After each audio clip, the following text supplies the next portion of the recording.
എല്ലാം ഉണ്ടായിട്ടും എന്തുകൊണ്ടാണ് മനസ്സിന് സമാധാനമില്ലാത്തത്? ഞാൻ നിങ്ങളോടൊരു ചോദ്യം ചോദിക്കട്ടെ. പലർക്കും വീടുണ്ട്, കുടുംബവുമുണ്ട്, നല്ല ജോലിയുണ്ട്, വരുമാനവുമുണ്ട്. എന്നിട്ടും മനസ്സിന് ഒരു സമാധാനവുമില്ല. കാരണമില്ലാത്ത അസ്വസ്ഥതകൾ വന്നുകൊണ്ടിരിക്കുന്നു. എപ്പോഴും എന്തോ നഷ്ടപ്പെട്ടതുപോലുള്ള ഒരു തോന്നൽ. ചിലപ്പോൾ ഉത്കണ്ഠ, ചിലപ്പോൾ വിഷാദം, ചിലപ്പോൾ ഒന്നും ചെയ്യാനുള്ള ഊർജം പോലും ഇല്ലാത്ത ഒരവസ്ഥ. എന്തുകൊണ്ടായിരിക്കും ഇത് ഇങ്ങനെയൊക്കെ? പലപ്പോഴും അതിൻ്റെ ഉത്തരങ്ങൾ ഇന്നത്തെ ജീവിതത്തിൽ മാത്രമാകണമെന്നില്ല. ചിലർക്കത് ബാല്യകാല അനുഭവങ്ങളായിരിക്കും. ചിലർക്കത് പറയാതെ അടക്കി വെച്ച വികാരങ്ങളായിരിക്കും. ചിലർക്കത് വർഷങ്ങളായി മനസ്സിൽ ചുമന്ന ഭയങ്ങളോ നഷ്ടങ്ങളോ ഒക്കെ ആയിരിക്കും. മനസ്സും ശരീരവും തമ്മിൽ ആഴത്തിലുള്ള ബന്ധമുണ്ടെന്ന് എന്ന് നിരവധി പഠനങ്ങൾ സൂചിപ്പിച്ചുകൊണ്ടേയിരിക്കുന്നു. അതിനാൽ ശരീരത്തെ മാത്രം ശ്രദ്ധിച്ചാൽ മതിയാകില്ല. മനസ്സിനും കരുതൽ ആവശ്യമാണ്, അല്ല അത്യാവശ്യമാണ്. കഴിഞ്ഞ കുറേ വർഷങ്ങളായി ഞങ്ങളുടെ എനർജി ഹീലിംഗ് സെക്ഷനുകളിൽ പങ്കെടുത്ത പലരും ഒരു കാര്യം പങ്കുവച്ചിട്ടുണ്ട്.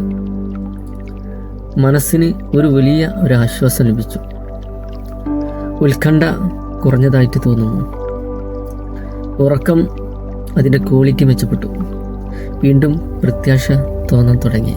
വല്ലാത്തൊരു ഭാരം പോയി. ഓരോരുത്തരുടെയും അനുഭവം വ്യത്യസ്തമാണ്. അതിനാൽ എല്ലാവർക്കും ഒരേ ഫലം ലഭിക്കുമെന്ന് പറയാനാവില്ല. എന്നാൽ പലർക്കും ഈ പ്രക്രിയ ജീവിതത്തിൽ ഒരു നല്ല മാറ്റത്തിൻ്റെ തുടക്കമായിട്ടുണ്ട്.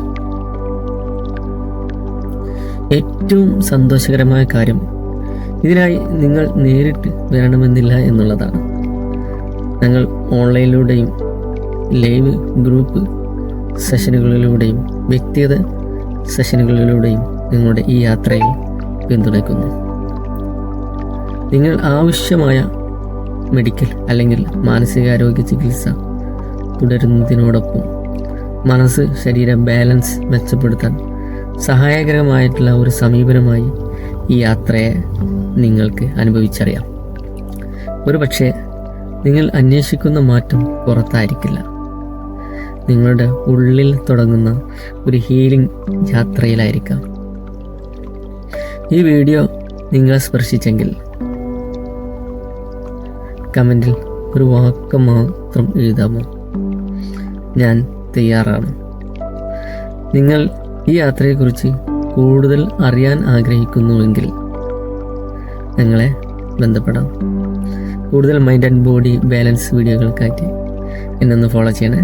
Okay, thank you so much.